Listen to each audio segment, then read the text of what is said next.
Oye, bueno, y quisiera dejar con ustedes a Su Excelencia Michelle Bachelet. Ella, no sé si requiere más presentaciones, 2 veces presidenta de Chile, primera encargada de ONU Mujeres y hasta hace muy poco era la alta comisionada para los derechos humanos de Naciones Unidas. Presidenta. Muchas gracias. Bueno, señora ministra, señor alcalde de Renca, señor provincial de la Compañía de Jesús, director de la revista Mensaje, autoridades presentes, amigas y amigos. La verdad que son muchas las razones que me hacen sonreír por estar en el lanzamiento de este libro, Urgentes Mensajes del Planeta Tierra, editado por mi querida Aide Roja y por María Esther Roblero. Por un lado me recuerda que estoy en Chile en forma definitiva para sentarme en mi tierra, en este lugar con una naturaleza tan singular, tan difícil de separar de nuestra historia y de nuestros sueños, y tenía ganas de estar en casa. Pero además, y agradezco la invitación de haber sido parte, ¿no es verdad?, en mi capacidad anterior como alta comisionada, de poder escribir una parte sobre el tema de derechos humanos y las urgencias del planeta. Pero además me da mucha alegría poder haber sido parte de un conjunto de personas de perfiles muy diversos, que frente a la crisis ambiental y climática y ecológica, y como decía Maisa, y es algo que en Naciones Unidas nosotros veíamos que era la peor amenaza para el planeta, que es la triple crisis planetaria, que es esta triple crisis de calentamiento global, cambio climático, de polución plástica, pero también de enfermedades respiratorias, producto de la contaminación por malas fuentes de energía, y, por cierto, de falta de respeto a la naturaleza, a la biodiversidad, cuyos efectos lo hemos visto hace rato, pero que fueron tan evidentes a propósito de la última pandemia de COVID-19, pero que lo estamos viendo hace mucho tiempo con las crisis del SARS, del MERS y del ébola, sin duda. Y si no aprendemos, no solo tenemos los riesgos intrínsecos de lo que sabemos que producen estos 3 elementos, sino que además podemos continuar teniendo muchas más zoonosis y pandemias para las cuales probablemente, si no nos hacemos cargo y aprendemos las lecciones, tal vez tampoco vamos a estar preparados. Quisiera también señalar que me ha tocado ver en mis otras tareas, ¿no es verdad?, que, tal como decían ustedes dos, que aquí hay un grado importante en la mirada, y porque es importante mirar todo esto en su conjunto por la interdependencia que existe, y que se expresa no solo en elementos como digamos, se expresa en 1000 elementos, pero que algunos voy a mencionar, pero que también se expresa en la relación entre esta crisis ecológica, pero también en la aparición de conflictos, haber visto en el Sahel cómo comunidades ganaderas y agricultores se mataban por la escasez de agua, la escasez de tierra, ¿no es verdad? Y esto no era una vez, era así todos los meses, y en muchas partes de África sobre todo. O ver islas donde la verdad que pescadores que toda su vida y su forma de sobrevivir es a través de la pesca, por la crecida del mar, tenían que irse y desplazarse internamente hacia lugares donde quedan desconocidos para ellos, donde ellos no tenían ninguna capacidad de poder sobrevivir y tener una vida digna y decente, como en Bangladesh, por ejemplo. Y creo que también está toda la interrelación con la migración. Y eso no es solo en partes alejadas del mundo, lo vimos en la migración en Centroamérica, cuando una parte muy importante de la gente de Centroamérica que trataba de ir a Estados Unidos, muchos de ellos eran cosechadores de café que fueron afectados también por el cambio climático, esas plantas, y dejaron de tener trabajo. Entonces, hay una interacción de un conjunto de cosas, y por supuesto la inseguridad alimentaria, que la hemos visto también por desastres naturales y también por plagas, ¿no es verdad? Las violaciones de derechos humanos, que esto significa, la salud, etcétera, etcétera. Y yo diría que yo espero, tal como decía el padre Beitía, que en la COP27, yo espero que no en la 47, porque yo he ido a varias de estas COP, y claro, es medio frustrante en realidad. Y como decía hoy día en la mañana en la televisión la ministra, en lo que va a ser en diciembre sobre biodiversidad, ojalá la comunidad internacional en realidad se tome en serio esto y podamos avanzar. Pero permítame volver a lo que yo estaba diciendo antes, que creo que cuando hablaba de que me hace sonreír, a pesar de que yo no soy una hiperoptimista, debo decir, porque cuando veo el mundo y la falta de acción, me me preocupa fuertemente, sin caer en la angustia paralizante, pero me preocupa. Pero bueno, espero y creo que este libro puede ayudar en muchos sentidos también, porque entrega una serie de elementos que pueden ser muy útiles, tanto en el nivel de la argumentación como en el nivel de convencer a quienes toman decisiones de hacer lo que corresponde. Y por eso que pese a que yo no soy una gran optimista sobre la capacidad del mundo y la comunidad internacional de hacerse cargo hoy día, me hace sonreír si es que se logró construir un cuerpo de 32 mensajes que descansan en dos valores esenciales: justicia por un lado, como ha sido señalado, pero también en esperanza. Porque aunque yo no soy optimista, soy una optimista estratégica y siempre quiero creer que podemos, que en algún momento podemos. Y quiero destacarlo porque no solamente porque está expresamente señalado en el mismo libro, sino que también porque se ha vuelto fundamental que los liderazgos construyan senderos para no caer ni en parálisis, ni en lo que ya se empieza a designar como esta angustia climática, un fenómeno que está golpeando muy fuerte entre la juventud, o sea, entre nuestro futuro inmediato. Y estos senderos requieren claridad, requieren prioridades a las cuales convocar nítidamente, y también requieren ser abordados, yo diría, con auténtica humildad, y esa que permita hacer cambios en los comportamientos que no conducen a nada. Y creo que es súper difícil producir cambios, porque una de las cosas que a mí más me ha impresionado es que yo pensé que la pandemia iba a generar, la pandemia demostró algo que existía antes. No es la pandemia la que produjo las desigualdades, ni en los países ni entre los países, sino que dejó al desnudo las profundas desigualdades en distintos ámbitos, sociales, económicos, políticos, etcétera. Y por lo tanto yo pensaba, o soñaba más bien, que la pandemia permitiera a la gente entender, cuando decían queremos volver a la normalidad, es que no podíamos volver a la normalidad, porque volver a la normalidad era volver a esa situación desastrosa de desigualdad profunda que había generado todo lo que tuvimos que vivir en Chile y en el mundo. Y yo creo que en ese sentido es clave que podamos mirar todo cuánto vamos a hacer para poder cambiar esos comportamientos y esas conductas en distintas áreas que voy a mencionar un ratito más. Pero necesitamos humildad también, porque sin humildad no hay capacidad de adaptación ni posibilidad de destrabar soluciones.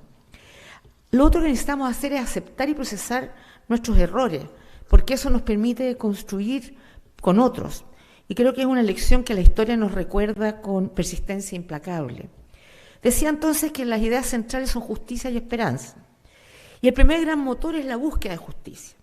De hecho, el título del libro habla derechamente de un nuevo paradigma de justicia. ¿Por qué?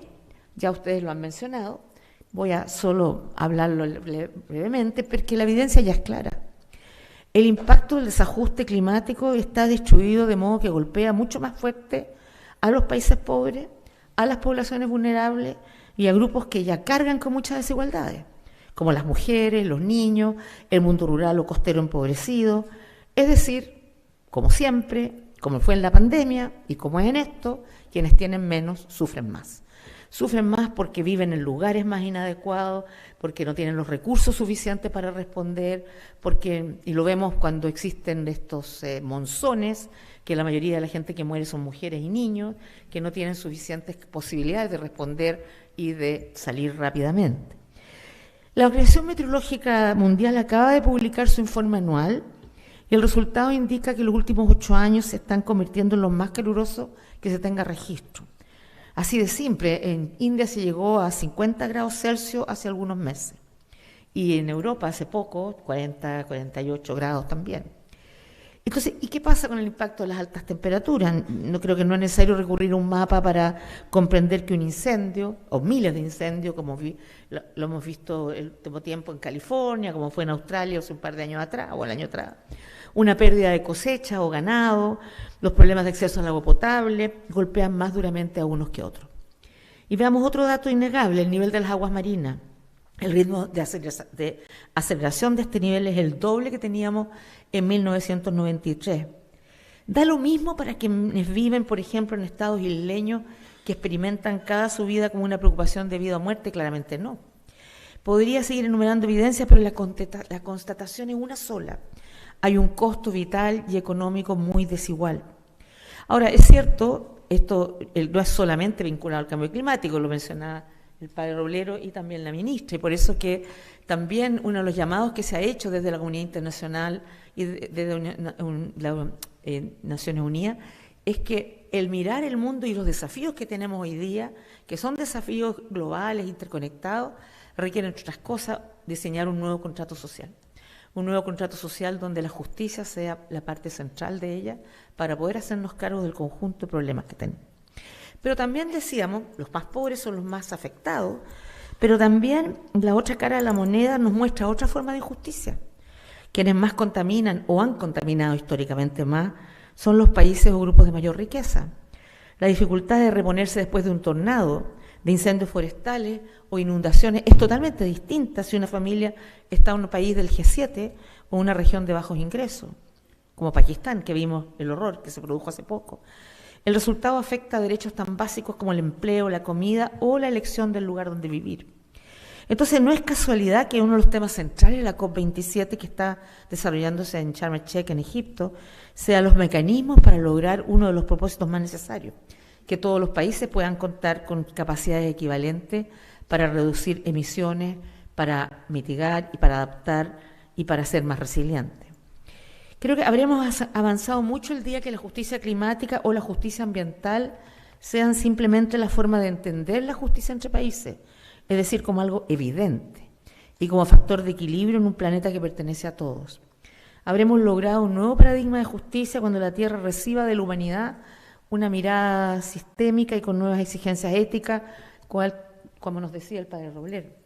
Pero eso no es todo, y creo que ya usted, padre Beitia, ya lo mencionaba, pero no puedo dejar de mencionarlo, que quiero traer las palabras recogidas, traídas a la premiante presente y amplificadas por un latinoamericano como nosotros, el Papa Francisco, en su carta encíclica Laudato Si, usted lo recordaba también, padre, del 2015, y él decía que entender la naturaleza como algo separado de nosotros o como un mero marco de nuestra vida, estamos incluidos en ella, somos parte de ella y estamos interpenetrados. Es fundamental buscar soluciones integrales que consideren las interacciones de los sistemas naturales entre sí y con los sistemas sociales, y no hay dos crisis separadas, una ambiental y otra social, sino una sola y compleja crisis socioambiental, cosa que todos aquí hemos compartido. Por lo tanto, el nuevo paradigma de justicia también nos lleva a mirar todo lo que hacemos en transporte, en alimentación, en producción, en consumo, en comercio, en derechos humanos, en patrimonio, con nuevos ojos. Habrá que abandonar el error de pensar que nos rodea un entorno inerte, a nuestro servicio disponible para su explotación sin límite. Y aquí llegamos a lo que alimenta el motor de la justicia, un combustible no fósil que conocemos como esperanza. La esperanza que nos impulsa a renovar la mirada y los paradigmas y sobre todo actuar en consecuencia.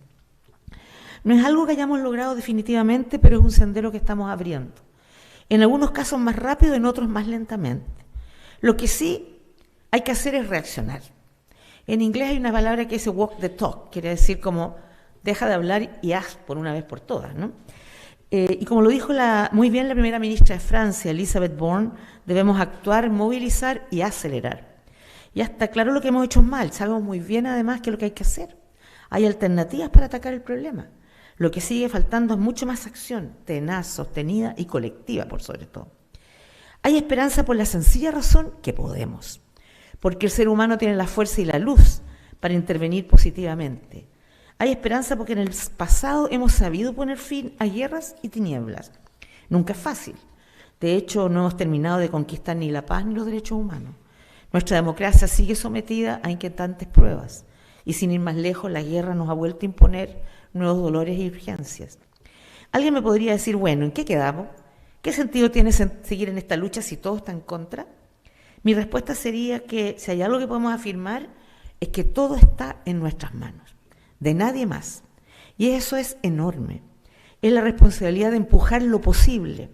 Mientras eso sea así, no va a quedar otra opción que bregar. Mi respuesta a la pérdida de esperanza sería también que recordemos que hay algunas cosas que se han logrado, tal vez no completamente, pero se logró recuperar en parte la capa de ozono. Se han estado transformando gigantescas industrias en vehículos, vivienda, energía. O hemos visto que, esperamos, que pueda haber una sorprendente recuperación de la diversidad con buenas políticas y buenos acuerdos internacionales. O como países muy distintos terminan poniéndose de acuerdo. No siempre, no cada día, mucho menos lo que necesitamos, pero también pasa. Es decir, cómo la lógica colectiva ha permitido ganar terreno donde antes parecía imposible. Y claro, mi otra respuesta es invitar a leer este libro, recién publicado, porque este libro no es un diagnóstico pasivo de la catástrofe ambiental que han provocado las emisiones de efecto invernadero. Es la reunión de un conjunto de posibilidades en marcha que se cruzan y se nutren mutuamente. Es la prueba que hay que conservar la esperanza y trabajar para acrecentarla. Ese es su sentido profundo: mostrar, conversar, invitar a entenderla de verdad y, a partir de muchos testimonios de pequeñas y grandes batallas, ayudar a que demos una nueva mirada a nuestro hogar, a ese planeta que nos hizo ser lo que somos y que tenemos el deber de preservar como humanidad. No somos ni dueños, ni inversionistas, ni especuladores de recursos inagotables. Somos producto de ellos, somos el resultado de la integración a un equilibrio natural irrepetible. Y es por eso que hay espacio para actuar y enmendar. Hay mucho por hacer para restaurar, recuperar, regenerar y así habitar, como aquí se señalaba, con otra ética. Como expresidenta les digo, es importante que pensemos en el futuro que estamos construyendo. No creo que seamos capaces de dejar todos los problemas resueltos. Son altamente complejos, lo decía la ministra, y toman mucho más tiempo de lo que quisiéramos. Pero sí hay una transmisión que podemos darle a los jóvenes. Debemos dejarles las acciones correctas en movimiento y tratar de acelerarlas, de darle la urgencia necesaria. No tenemos derecho a dejar una crisis desatada sin un conjunto de alternativas viables. Por ciertas decisiones no pueden transferirse a una otra humanidad porque no existe otro planeta Tierra.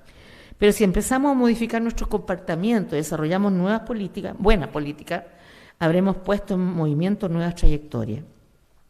Y como dice Pierre Lena en su entrevista, debemos entregar las armas necesarias para enfrentar la transición ecológica y climática, validar la sobriedad, mostrar otra aproximación a valores, a nociones de éxito, a caminos de vida. Serán las nuevas conversaciones que podemos elegir dejar bien encaminadas. Uno de los aprendizajes que habrá que asimilar es que, tal como no volveremos a ser los mismos de antes de la pandemia, no podremos repetir los modelos irracionales del periodo de mayor industrialización, consumo y globalización. Cada crisis obliga a mirar con franqueza lo que realmente nos interesa preservar y lo que necesariamente debemos modificar. No se puede vivir en el mundo del siglo XIX, de los 60 o de los 90 con las realidades del 2022. La humanidad solo crece en la medida que privilegia lo esencial y deja en el recuerdo de la historia lo accesorio y lo irrelevante. Tenemos hoy la paradójica oportunidad de pensar en serio en quiénes somos y cómo queremos seguir existiendo como especie. Hagamos crecer la esperanza con justicia, con resultados de información científica, con una mejor convivencia y relación. Compartamos el porfiado optimismo de que depende de nosotros elegir, de que la humanidad se define por poner las prioridades donde deben estar, en la vida, en el amor a nuestra existencia y en la belleza vibrante del planeta Tierra. Muchas gracias.